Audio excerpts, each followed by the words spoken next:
Damon wasn't supposed to be anyone's idea of a genius, at least not on paper. He grew up in a quiet, overlooked corner of the city where gifted kids were usually measured by test scores, and Damon never fit that mold. His brilliance showed up in places no one thought to look. Broken radios he could rebuild from scratch, puzzles he solved in minutes, inventions sketched on napkins at the kitchen table. At school, his teachers dismissed him as distracted or unfocused. His classmates saw him as odd. But in the basement of his home, Damon was creating things no textbook had ever taught him. He wired together old batteries to power small motors. He hacked discarded laptops to make them work again. And he designed machines that only existed in his imagination. The world didn't see him, but that didn't mean he wasn't preparing. The turning point came when a local community college hosted a science challenge. Damon almost didn't go. He didn't believe he belonged. But with encouragement from a mentor who had noticed his spark, Damon entered the competition with nothing but recycled parts and raw determination. What happened next shocked everyone. Damon's invention outperformed projects built with expensive materials and polished presentations. People who had overlooked him were suddenly paying attention. For the first time, the quiet, underestimated kid had a spotlight. But instead of changing him, it revealed what was always there: a genius who didn't need permission to exist. After the competition, Damon's life began to shift. Local news outlets picked up his story. The boy who built machines out of scraps and outshined university students. The buzz spread to the internet, where a single video of his invention racked up thousands of views overnight. But with the spotlight came doubt.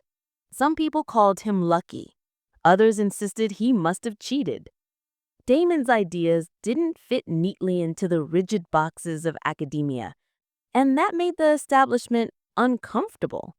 He wasn't the kind of genius they were used to celebrating.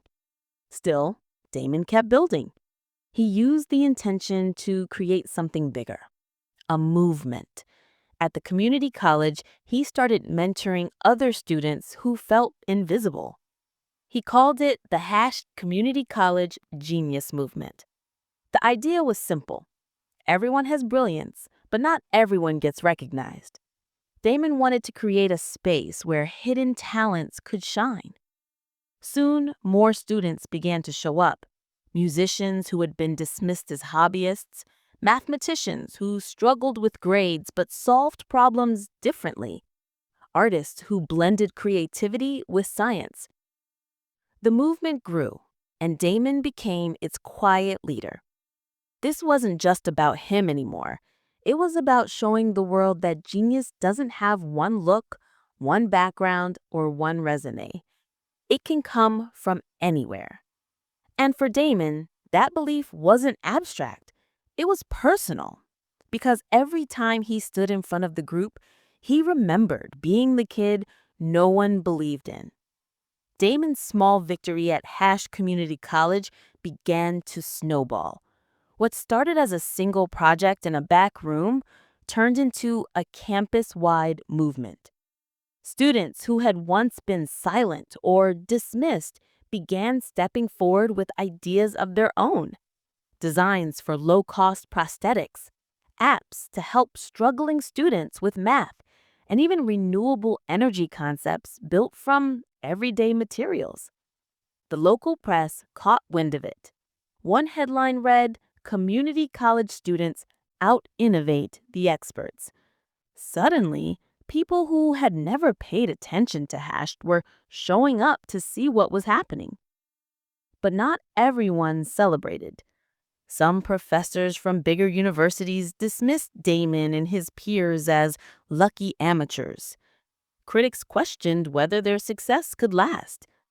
Damon heard the whispers, the doubt, the same old message: you don't belong at the table.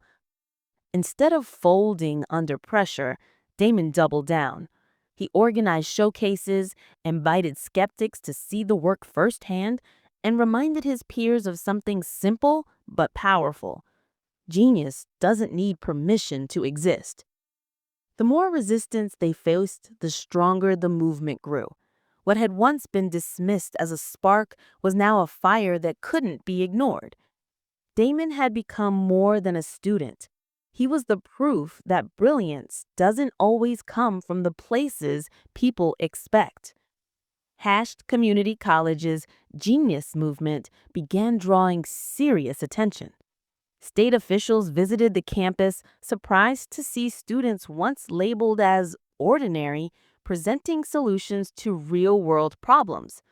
Local businesses began offering funding, and soon Damon and his peers had resources they never imagined possible.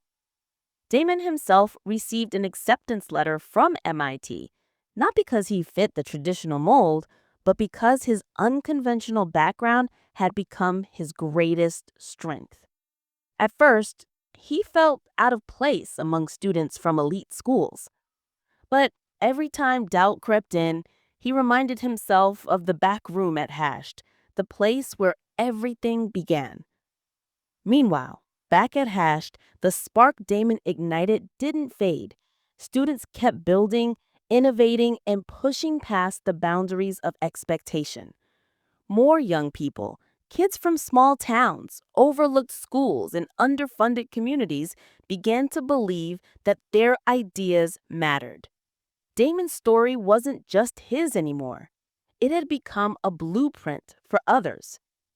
The question was no longer whether someone like Damon belonged at the table. The question had become, is the table big enough for all the brilliance waiting to be seen?